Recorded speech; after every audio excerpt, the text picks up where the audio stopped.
ఈరోజు Sunday mushroom curry చేద్దామని అనుకున్నాను అనమాట. మష్రూమ్స్ వచ్చేసి నీట్‌గా శుభ్రంగా వాటర్‌లో కడుక్కోవాలి 2, 3 టైమ్స్. ఎందుకంటే మట్టిలో నుంచి తీస్తాం కదా! సో, ఇది చాలా బావుంటుంది మష్రూమ్స్ టేస్ట్ కూడా.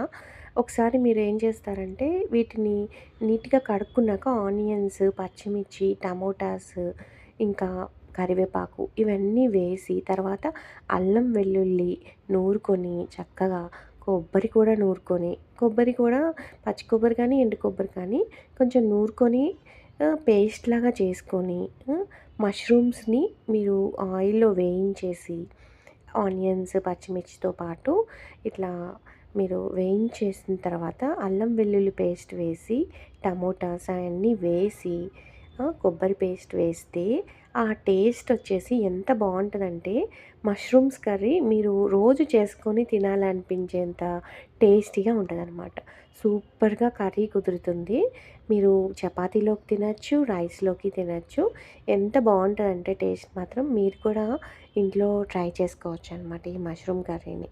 సో, ఇంకా వచ్చేసి ఈరోజు కొందరు మన చుట్టూ ఉన్న పరిస్థితులను మనం పాజిటివ్‌గా ఉంచుకోవాలనుకుంటే, మంచి కోరుకునే వాళ్ళ మనుషుల మధ్య మనం ఉండాలనమాట. ఎందుకంటే, మనం చేయలేము అనే వాళ్ళ దగ్గర గానీ, మనల్ని నెగెటివ్ ఎనర్జీస్ వైపు తీసుకెళ్ళే వాళ్ళ దగ్గర మనం ఉండకూడదు. అందుకే మనం ఎప్పుడు చెట్లు అవన్నీ ఆక్సిజన్ ఇస్తాయి కాబట్టి, మనం చెట్ల దగ్గర ఉండాలని కోరుకుంటాం. నేచర్‌ని చూడాలని అనుకుంటాము. సో, అలాంటి వ్యక్తులతో మనం స్నేహం చేయాలనమాట. ఎందుకంటే మనం ఎదగాలి అనుకునే వాళ్ళు తక్కువుంటారు. సో, మన ఫ్రెండ్స్‌ని కూడా మనం ఎంత మంచి ఫ్రెండ్స్ ఉండాలి అంటే వాళ్ళతోనే మనం ఎక్కువ ఉండేలాగా మన ఎన్వైర్న్‌మెంట్, మన ఫ్యామిలీ వాళ్ళు ఎందుకంటే మన మంచి కోరుకునే వాళ్ళు కాబట్టి మనం అలాంటి వాళ్ళతో చుట్టూ ఉండాలి. ఎన్వైర్న్‌మెంట్ బావుంటే మన రిజల్ట్స్ కూడా బావుంటాయి. మనం చేసే ప్రతి పనిలో కూడా విజయం సాధిస్తాం. మీ చుట్టూ ఎన్వైర్న్‌మెంట్ బాలేదనుకోండి, మీరు చేసే పని కూడా సఫలం కాదు.